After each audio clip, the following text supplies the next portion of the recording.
and the one after the break that we have are a little bit more context, more detail, rural Canada, and then we'll also give you an introduction to the North as well. You know, one of the things that we try to do every year with the Summer Institutes is use where we are to provide a window into rural issues more generally. You probably saw the slogan is Northern Perspectives on Global Challenges. That's what we try to do. In order to do that, we need to know a little bit about the North and the unique aspects of rural issues up here, but most of these issues that we're experiencing here transcend, maybe are just a little bit more amplified than they might be in other parts of the world. It's also important because one thing we'll talk about starting first thing in the morning is that the projects that each of you do ideally have a northern component to them. And so we're trying to give you as much information up front about that as possible. So what we're going to do right now is we're going to go ahead with Brian and Heather and talk about rural Canada. Sure. And I should mention also that we are live on webinar. Oh, yes. So there are folks joining us from across North America that are viewing and listening to this presentation from a distance. And so we'll probably disconnect with them about 2/3 of the way through when we move into some group work. That's probably not very fair to those that are joining us online, that you won't be able to join us in our group work discussion. But before we jump into the presentation, maybe a quick introduction for both myself and Heather. My name is Ryan Gibson. I'm at the University of Guelph in the School of Environmental Design and Rural Development. And my background is as an economic geographer, particularly focusing around issues related to multi-level governance, issues related to philanthropy and wealth transfer, regional development, and the future of small towns, particularly in Canada, but also in Western Europe. And I'll let Heather introduce herself. I'm Heather Hall. I'm a professor at the University of Waterloo in the School of Environment, Enterprise, and Development within their Economic Development Program. And my background is in regional planning and economic geography. And I focus mainly on Northern economic development, looking at innovation, entrepreneurship, and community impacts of resource development. So for the next about 60 minutes, what we wanted to do is share some of the research that's come out of Canada on rural communities. And it builds really nicely on the discussions that were held this morning around the complexities of local government. When we layer in things like local governance, it gets even more complicated. And looking at the great diversity that there is in Canada, given its vast geography, as Ray was pointing out, we have huge amounts of distance. We have very, very low levels of population density, and those two factors create some really unique dynamics. And then we layer on top of it political factors, social factors, cultural factors, and it gets to be a fascinating experiment in rural development and regional planning. And so this all builds on some of the work that has been done by the Canadian Rural Revitalization Foundation, and Heather will describe them in a second. But this is a document that Ray spoke about this morning. The Rural and Small Town Canada, the NAT Analysis Bulletin. This was a series of publications that was released by Statistics Canada and ran until, Ray, you can correct me if I'm wrong, 2010, give or take. And it was done in partnership with the Rural Secretariat, which was a federal agency in the Government of Canada that was responsible for looking at rural issues and putting forth policy and program suggestions. So in partnership with Statistics Canada, they often used to release a series of empirical studies about rural Canadians and the economy. This is one of the first ones that they did. Oh no, it isn't. It's 3 years in, actually. So 3 years in, Stats Canada decided to actually define what rural was in a definitive document. Which was really imperative because, as we've heard this morning, what is government, what is state, what is a nation, what is rural became hugely challenging. And in Canada, prior to this universal acceptance that Ray led us to, rural was often defined by census rural, which anyone remember what census rural in Canada was? What was the threshold to determine if you were census rural? 1,000 people. So if you lived in a community of less than 1,000, you were rural. If you lived in a community of 1,200 people, you were urban. Bit problematic. So this piece, and it will be in the Dropbox folder, provides a really nice assessment of some of the definitions that Canada was using, but also the definition that has largely taken root as being kind of the one that most entities are using, and that's the Rural and Small Town Canada definition, which is essentially a population metrics of under 10,000 people. So that would include the smallest communities, agricultural communities, fishing communities, but would also include all communities under a population of 10,000. So quite often in Canada, when you hear rural being discussed, we're looking at communities of under 10,000 in population. This is very different than other countries. This is different than the OECD. And even within Canada, we have numerous experiences whereby particularly the government, the elected government, actually uses different definitions of rural for various political advantages. So if they want to talk, one that you'll see in the newspaper right now is that 99% of Canadians have access to high-speed internet. Only 72% of communities actually have high-speed internet. The rationale there is that most of the Canadian population is living in urban centers. Many of our northern, remote, and some of our more rural communities still have no access to high-speed internet. So we can see government sometimes playing with the definition.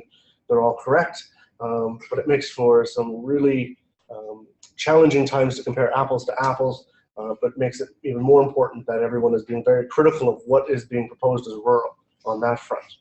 So I'm going to turn it to Heather to discuss some of the stuff that came out of the state of rural Canada. Perfect. And what we kind of thought was that, based on the presentations this morning, where we highlighted how complex governance systems is, the easiest way we could present what's happening in Canada is to really base our discussion this afternoon on a report that was produced by the Canadian Rural Revitalization Foundation, or CIRF. Ryan and I are both on the board, and many of the folks from Canada are part of the membership. And basically, CIRF is a charitable foundation that was created in 1989 to contribute to the revitalization and sustainability of rural Canada. And we work collaboratively with rural leaders from the community, from the private sector, and all levels of government to create credible insights and to prove our understanding of issues and opportunities that are of common interest to rural residents across the country. We have members that are wide-ranging from across Canada, all the provinces and territories, with diverse international links, representing rural leaders, rural organizations, development practitioners, government policy leaders. We just lost. Set back up. Keep talking, I'll just... And we're also represented by a board of 11 members from across the country. We have no paid staff, and so when we talk about some of the work that we've done, especially this report, it gives an overview of what's happening in Canada. It's all been done by volunteers. So the catalyst from this report, which is I think important for our discussions over the next couple of weeks and for what we hope to do in some group discussions later on, was what we call a retreat from rural. And this is largely intensified over the last 5 years in Canada. And Bill Reimer, who couldn't be with us today, argued in 2013 that rural Canada is being offered up as collateral damage in the current age of cuts and austerity measures. And I'm sure many of you can think about what's happening in your own country in terms of cuts and austerity policies. Here in Canada, we saw several prominent rural institutions dismantled across the country, including the Federal Rural Secretariat that Ray and Statistics Canada did a lot of work with, who provided that rural lens to policy at the federal government level. But we also saw a lot of our provincial regional development institutions being dismantled as well.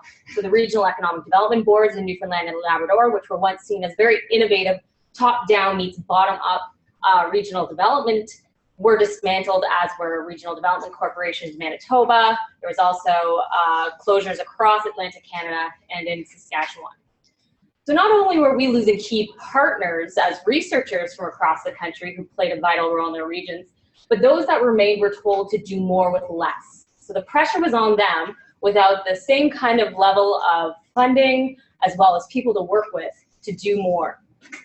We also saw the elimination of our mandatory long-form census. And what that meant for rural communities and organizations is that they didn't have the same level of access to information to help inform their planning and policy. And they also often have far less human and physical resources to draw on to meet this new demand and this new information deficit. In January 2015, we decided as a board that we would launch this initiative called the State of Rural Canada. And we wanted to really draw attention to the rural challenges and opportunities that we were seeing on the ground, as well as provide a source of information, a platform for information sharing. So we've got a copy of the report I think Ryan has. It's also available online.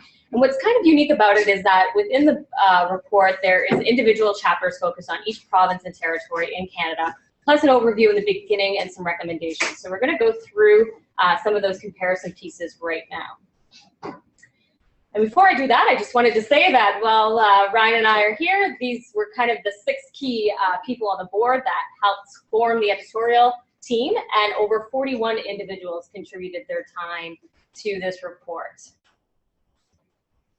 So non-metro Canada is home to about 31% of Canada's population. It's also 28% of employed Canadians and responsible for approximately 30% of Canada's GDP. That's quite significant.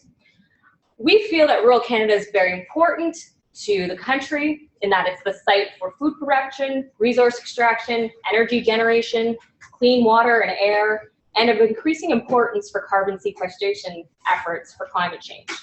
In other words, rural Canada is the site of significant economic activity, job creation, environmental stewardship, and social cultural production. And perhaps more importantly, rural Canada is home for many people across the country. In terms of some of the challenges that we're seeing across Canada is really this striving to adapt to the new economy, an economy that is increasingly global, where change can literally happen overnight. What happens on one side of the world can now have direct and often immediate consequences for Canada and rural communities and regions. Historically, across Canada, and it might be similar in other jurisdictions, rural was often synonymous in many ways with agriculture. And when we look at trends that we're seeing right now in farming, we know that farms have been growing in size, but there has been a reduction in the number of farms, down 10% in the 2011 census. As the British Columbia chapter looks at, resource companies are also facing changes. They've increased consolidation strategies, adopted labor-saving technologies, so they are able to produce more with fewer workers, and they've pursued more flexible mobile labor regimes, so the rise of things like fly-in, fly-out mines and other extraction sites. And the net result is that we are now exporting more raw resources in Canada than at any time in the past. However, there's less local employment in rural regions per volume of commodity exported, and there's also fewer local benefits from those resource industry activities, as companies struggling for profitability have argued for reduced contribution to local property taxation and have contributed less via other means to community infrastructure. So what we used to see in the past in a lot of company towns across the country, mining and resource companies were quite actively engaged in a lot of community development, and we're starting to see that being pulled back in that kind of argument of efficiency. And recently we were reminded of the volatile nature of the resource sectors, with the decline in oil prices creating a financial and political crisis in Alberta and Newfoundland and Labrador. In each of the provincial chapters, authors discuss the accelerated population aging and youth out migration as prevalent trends facing many of our rural communities. This is leading to population decline and also impacting the fiscal ability of many local governments to provide services for those who remain. From all municipalities across the country, residential property taxation is their main form of revenue generation. And so if you have a declining tax base, that really undermines what you're able to do in terms of raising fiscal revenues. And the last thing you want to do is raise taxes on those who remain. We're also seeing rapid growth, though, in some communities, especially our Aboriginal communities in the north. And until recently, communities located in very close proximity to large-scale resource development projects, especially in the oil and gas industry. This adds additional challenges, with mobile workers often brought in to these communities to help with construction and the ramp-up phases, placing increased demands on local services and infrastructures, but oftentimes those communities can't access any kinds of forms of taxation on those workers, so they're kind of stuck footing the bill. Each of the chapters also detail the infrastructure deficits that exist. So in Saskatchewan, one of our prairie provinces, it has roughly 190,000 kilometers of rural roads, the most per capita in any jurisdiction in the world. There's evidence, however, that rural roads and bridges are deteriorating across the province. Increased traffic in recent years, especially industry traffic on roads designed to move people and products, is a particular challenge. Or take Shoal Lake, a First Nation community on the border of Ontario, Manitoba. The community declared a state of emergency in 2015 after the ferry that linked the community was shut down. People were cut off from medical care, grocery stores, and the bottled water the community has relied on since a boil water advisory was put in place over 17 years ago. The situation would be unacceptable in any jurisdiction, urban jurisdiction across the country. The Ontario chapter summarized the complexity of this service provision perfectly. The authors note that as the federal and provincial governments address the challenges of fiscal deficits, there's fewer dollars to provide services. And the rationalization of government services to larger centers, driven predominantly by short-term fiscal and political decisions, is leaving rural and remote communities at a disadvantage. And increasingly, there is an expectation that these communities, regions will provide the necessary support for service provisions. So this idea of doing more with less. And this is challenging for many of our rural and remote communities as they see their population and their tax base decline. In the introductory chapter, Al Lozon, Ray Bowman, and Bill Ashton have argued that rural has taken a back seat in terms of our policy development, and federal policy has, for the most part, once again moved to this more economic sector approach versus a more holistic, place-based approach to rural development. A fundamental challenge associated with addressing rural development issues is that senior government knowledge base, so our federal and our provincial governments, their knowledge about rural has withered. Cuts to programs, services, and staff have meant that we have very little boots on the ground from the federal and provincial governments in our rural communities to truly understand the rural condition. Despite all of these challenges facing rural Canada, we have seen rural leaders, businesses, and residents show resilience. A strong theme that runs throughout this report is that successful rural communities act regionally to confront their challenges and build on their opportunities. And there's a variety of informal and formal ways to do this. Oftentimes we hear in Canada amalgamation, which is kind of the forced top-down regionalization, and it'll get introduced and then your conversation abruptly stops. But there's other alternatives. As one of the chapters on New Brunswick looks at, there's a recent development there in governance and service delivery, where they've created 12 regional service commissions. And these regional service commissions are created to streamline and equalize services between rural and urban regions. Services such as planning, waste disposal are currently the responsibility of the commissions, and if it proves successful, then they hope to actually expand it into other government areas. In PEI, the authors discuss the recent creation of rural action centers, which house the community business development corporations and offer a mix of municipal, provincial, and federal services to rural businesses and entrepreneurs all at one location. And I always like to add this quote from some research that I had done in Northern Ontario about the importance of acting regionally, especially when you're in rural, remote communities.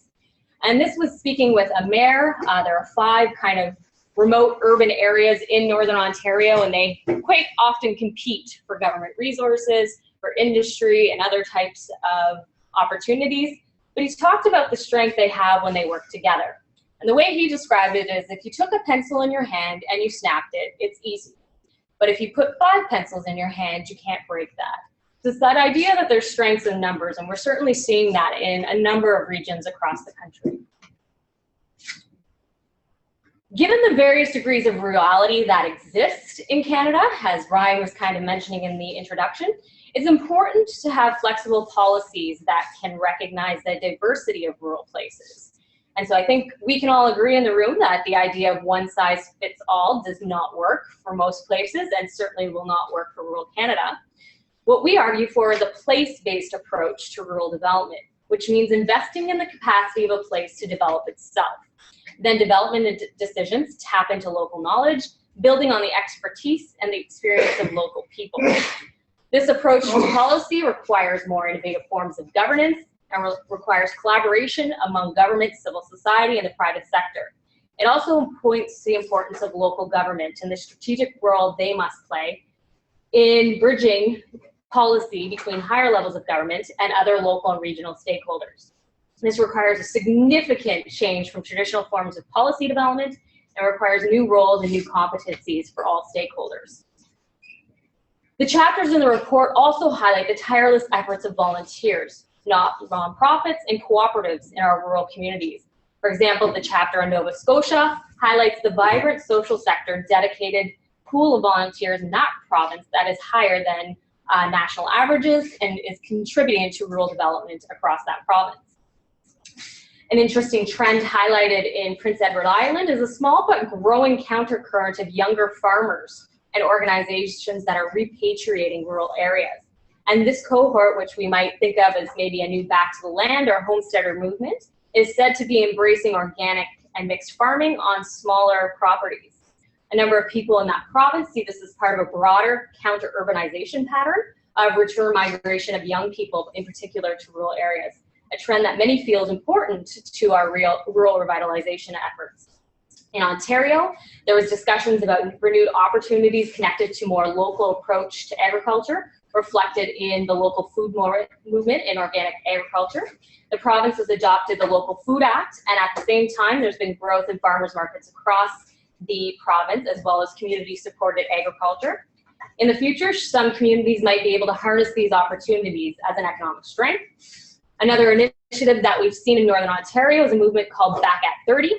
Proponents argue that youth should be encouraged to leave their communities rather than the efforts that try and keep youth in their communities.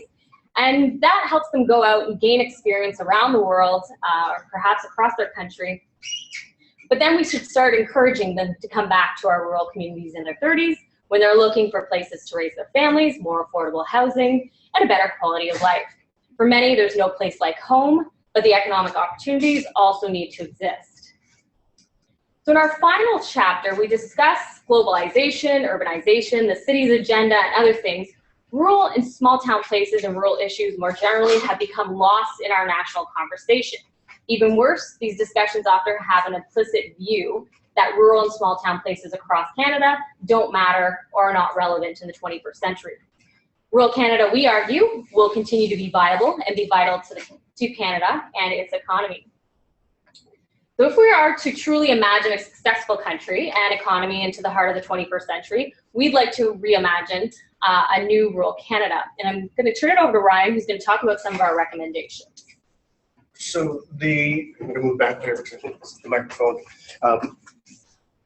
The team of the 41 people that were involved with this report, and Heather mentioned the foundation has no staff, 41 people. This entire report was put together in, I think, 4.5 months of 41 authors writing and sending things back and forth. And it was launched just in time for the federal election in Canada. And so there was a series of 3 recommendations. The first was around the fact that the provincial, the territorial, and the federal governments need to develop a new vision, a comprehensive vision for rural communities. At the moment in Canada, rural, the best metaphor of it is a hot potato. And governments pass it around sometimes, and sometimes they ask for it, and other times it's thrown at them. And so the federal government, the agency that was responsible for rural, was agriculture, which made good sense if you grew up where I did on the prairies and everyone had a farm. But if you grew up in Northern Ontario like Heather, there were no farms. Why would you go to the Ministry of Agriculture to talk about the future of your small region? Over the past couple of years, in particular, we've seen the dismantling of the rural institutions. And this has left us with the question of who now is responsible for rural. Increasingly, people like researchers, communities are continuing to turn to agriculture because it's always been where rural has happened. But at the end of the day, actually other departments around innovation and economic development are even more engaged in rural communities, northern communities, and peripheral communities than agriculture.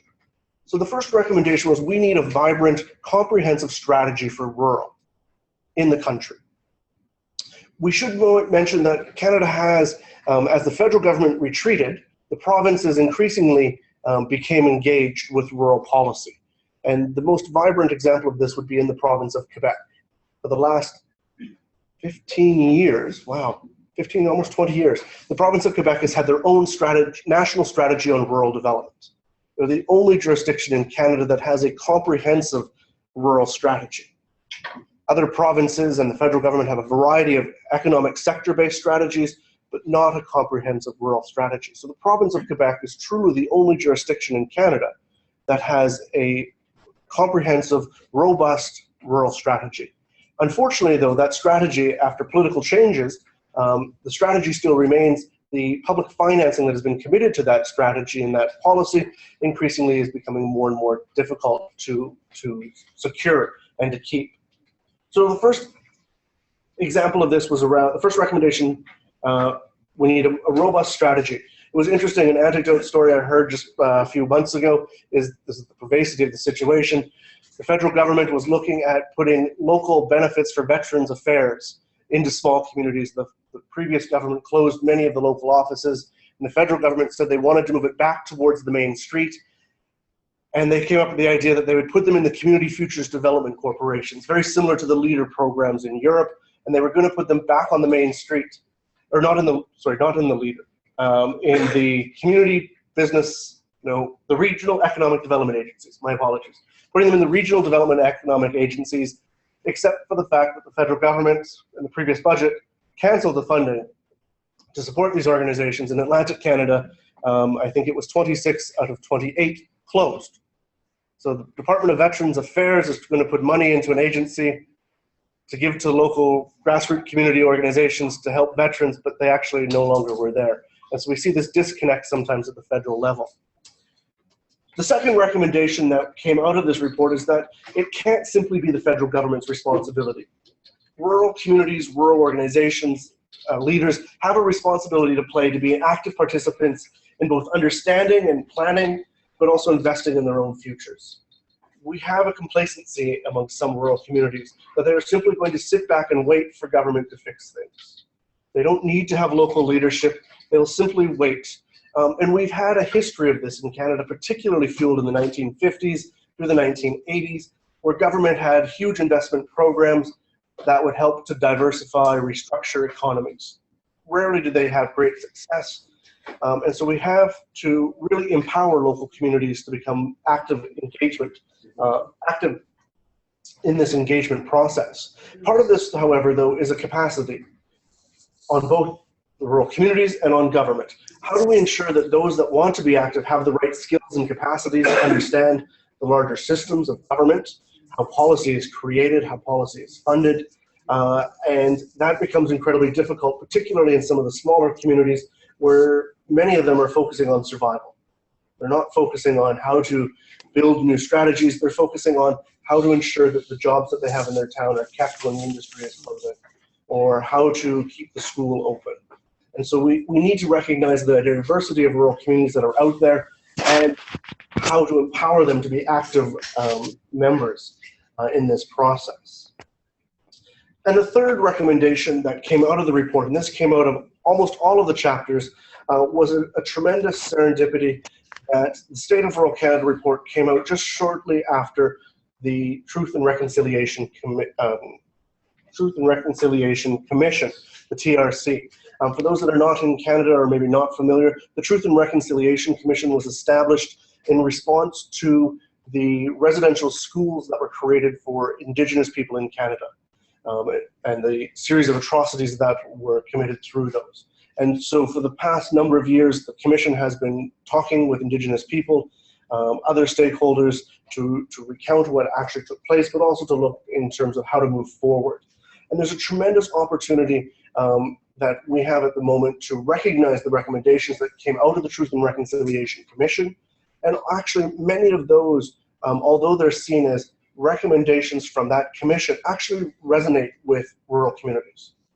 There are many parallel processes. And so we need to ensure that this window of opportunity to move action, to move these recommendations into action, actually takes place. And that they're not simply going to sit on a shelf right beside my dissertation that I'm sure is collecting dust. We want to make sure that these are actually vibrant and hit the ground so that we can see significant changes in these areas. And so these were the three recommendations that the State of Rural Canada leaves. The State of Rural Canada report does not give a prescription for how to move forward with these recommendations. That is the challenge that's in front of the Foundation and in front of all rural Canadians and government at the moment, is how do we move forward looking at the fact that place matters, that the economy matters, that the social determinants matter, that the environment is there. How do we bridge all of these dynamics, particularly in this complex environment that we're living in, where we have 140 characters to describe what's happening, and it's gone in 3 hours? How do we ensure that focus on rural is appropriate, the right evidence, and how do we move it forward? So we've got a few websites here. The Canadian Rural Foundation is this first one. They have on there a free email that you get every month. So if you're at all interested in Canadian regional development, rural development, northern development, stories, conferences, workshops, reports, all of that, if you go to the SURF website, you can sign up and get their newsletter for free once a month. All sorts of pieces of information come out of it. The second website listed on the screen is the State of Rural Canada web page. We launched this in September 2015 at the conference in Summerside, and at the time it was literally hot off the press, driven across the Confederation Bridge to Prince Edward Island from Nova Scotia, and it got attention that I don't think any of us could have ever imagined. We had phone calls from the 4 major federal political parties in Canada, 3 of which wanted to understand how they could work with it, one that wanted to fight us on thinking the evidence was wrong and the story was wrong. But we had engagement from all the major political parties, and to date we are at 13,000 individual copies of this report have been downloaded from across the world. So it has had a tremendous amount of impact. The other one that's listed there, I believe, is the Guelph 2016. This is an opportunity where the Canadian Rural Revitalization Foundation is partnering with the Rural Policy Learning Commons. There will be a conference hosted in Southern Ontario, just outside of Toronto. It is coming up. It is, the conference is called Building Vibrant Rural Futures. They're looking for call for presentations, panels, capacity sessions, and the deadline is actually today. But we know the program committee, so if anybody is interested in submitting something, you can shoot me an email, and we would definitely welcome stories from across the world. Yeah. On that front, just while we have participants online, I'm just going to skip ahead a few slides.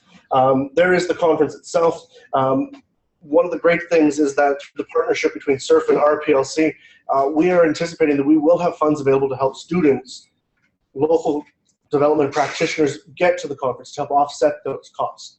The details of that will be coming out shortly, but there is some opportunities there. So if you might have a small pot of money at your own home institution, it might be a way to leverage some of that to join us in Guelph. The other one I want to mention while we've got folks on the webinar is the Rural Roots podcast. This emerged essentially out of the State of Rural Canada report.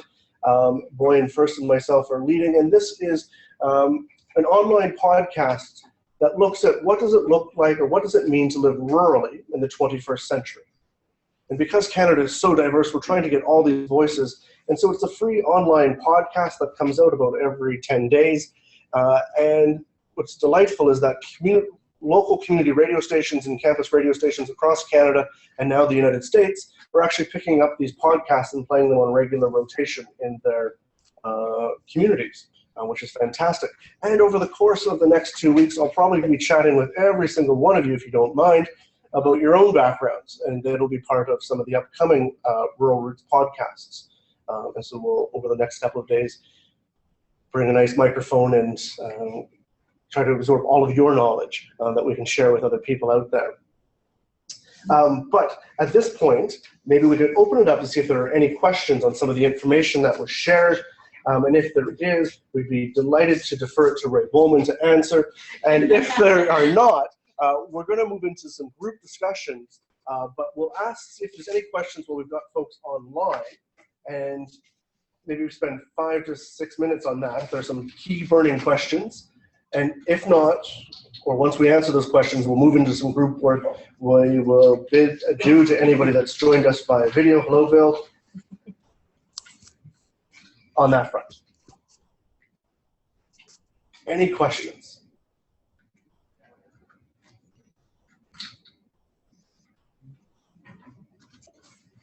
Perfect. Well, Ray's off the hook. if I could ask people to get into 4 groups, move your desks around. We need to start 4 groups. So there's probably going to be about Just at 8. So per group. So just split down the middle and And then then split to 2, yeah. Need help with that.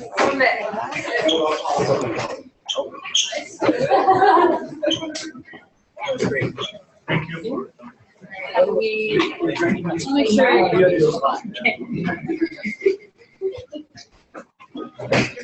For those that are on Zoom, we're going to bid you adieu, but we don't know how to do that. So we apologize if we just hang up on you. Yeah, that's okay. That's quite all right. All tied off. Great work, guys, and I look forward to the next one. Thanks a lot. Very good. Thanks, Michael. No worries. Thank you.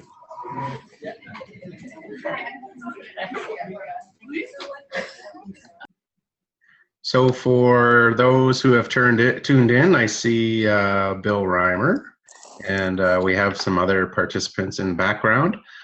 We will be posting the video of that presentation on our YouTube channel, our PLC website as well in the future.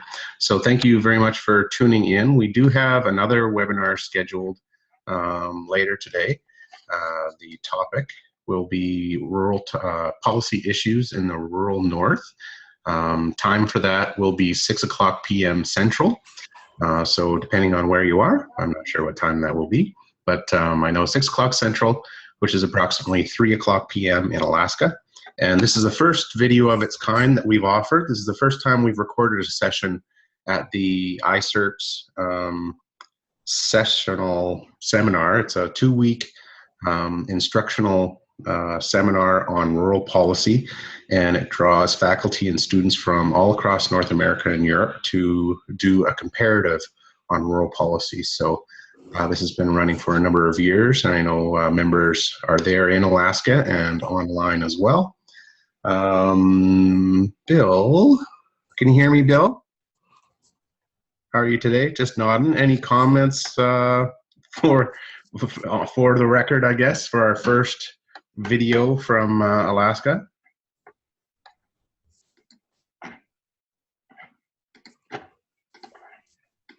Or maybe you don't have a microphone. No, just audio. Okay, no problem. So a big thumbs up. I'll wrap it up here.